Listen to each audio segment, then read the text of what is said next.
Caros amigos, bem-vindos a mais um episódio de Hoje no Mundo Militar. Neste vídeo falaremos sobre o desempenho das armas da OTAN e das armas da Rússia durante a invasão russa da Ucrânia. Com essas armas se enfrentando diretamente no campo de batalha, quais se saíram melhores?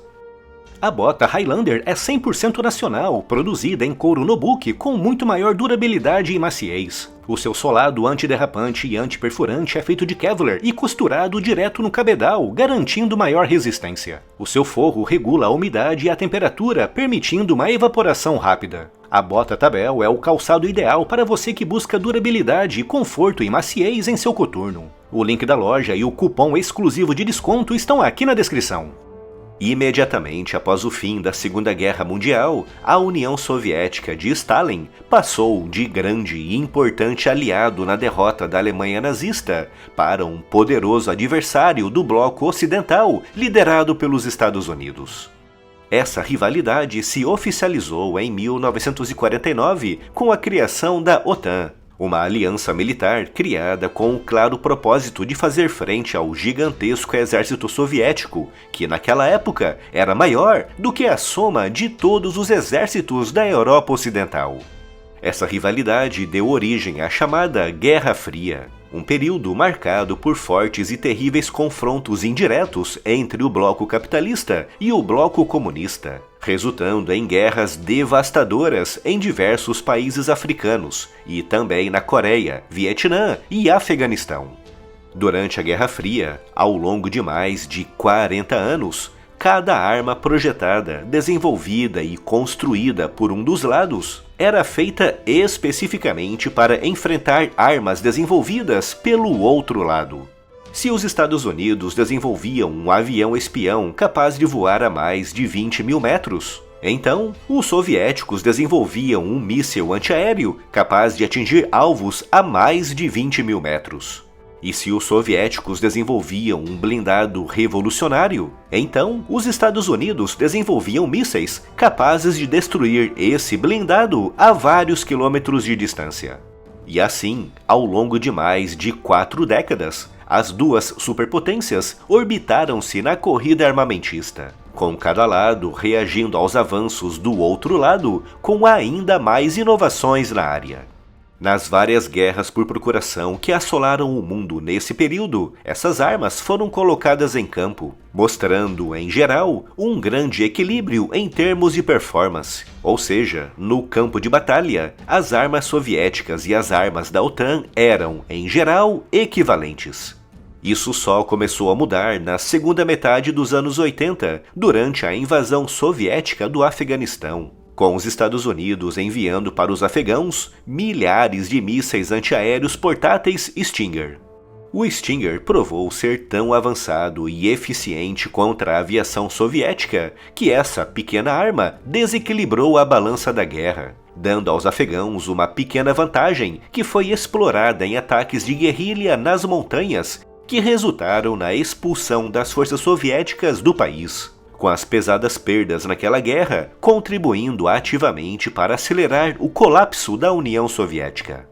Com o fim da era soviética, a Rússia, que emergiu dos escombros, passou mais de uma década reconstruindo a sua economia, e foi apenas no início do século XXI, sob o comando de Vladimir Putin, que a indústria russa de defesa voltou a investir em inovação tecnológica. No entanto, do outro lado do Atlântico e na Europa Ocidental, os países membros do bloco da OTAN continuaram com os seus desenvolvimentos, com países como França, Reino Unido, Alemanha, Noruega, Itália e principalmente os Estados Unidos, ampliando o avanço tecnológico das suas armas em comparação com as armas russas. Armas que, em geral, são atualizações de armas que tinham sido desenvolvidas nos tempos da União Soviética.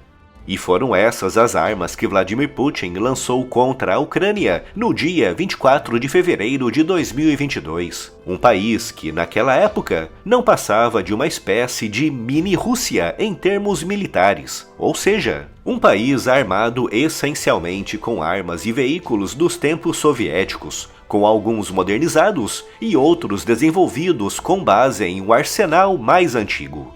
Um conflito assim, entre países com uma diferença tão gritante de forças, parecia ter um resultado bem previsível. E de fato, no início da invasão russa, com tantos mísseis destruindo alvos importantes na Ucrânia, e com cerca de 150 mil soldados fortemente armados, apoiados por milhares de veículos e uma forte força aérea, avançando a partir de várias frentes em simultâneo, muitos previram que a vitória russa, além de ser inevitável, seria muito rápida. Mas os russos, além de terem sido recebidos na Ucrânia por combatentes com uma fenomenal perseverança e motivação, encontraram também armas ocidentais desenvolvidas principalmente pelos Estados Unidos e pelo Reino Unido, com destaque naquela fase inicial do conflito, indo para os mísseis antitanque portáteis como o NLAW, de fabricação britânica, e o Javelin, de fabricação norte-americana. Armas capazes de abater os poderosos blindados russos a distâncias de até 4,5 km.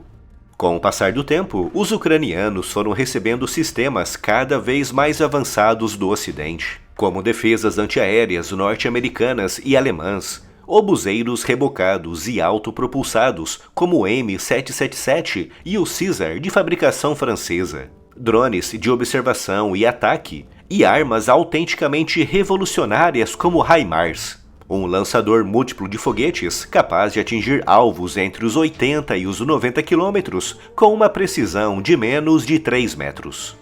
Naquela invasão, a Rússia lançou e continua lançando para o combate aquilo que tem de melhor em todas as áreas. Mas as armas ocidentais, como os mísseis antitanque e os sistemas de defesa antiaérea, não só contribuíram para barrar o avanço russo, como também abriram caminho para uma grande contraofensiva ucraniana, que desde setembro resultou na libertação de mais de 15 mil quilômetros quadrados de áreas que estavam sob ocupação russa. Hoje, graças às novas defesas antiaéreas que estão chegando, a Ucrânia já é capaz de interceptar de 70% a 80% dos mísseis russos, com os ucranianos interceptando 85% dos mísseis lançados pela Rússia no ataque desta segunda-feira, dia 5 de dezembro. Mas a arma que realmente se destacou foi o HIMARS. Com apenas 16 lançadores HIMARS, os ucranianos espalharam o caos atrás das linhas russas, destruindo depósitos e arrasando com as vias russas de suprimentos, enfraquecendo a frente russa de combate e abrindo caminho para a já referida contraofensiva de setembro. Apesar de existirem defesas contra projéteis de artilharia, como o Iron Dome israelense e o C-1 dos Estados Unidos, a Rússia não opera em larga escala esse tipo de defesa, ficando praticamente indefesa aos ataques de precisão do HIMARS.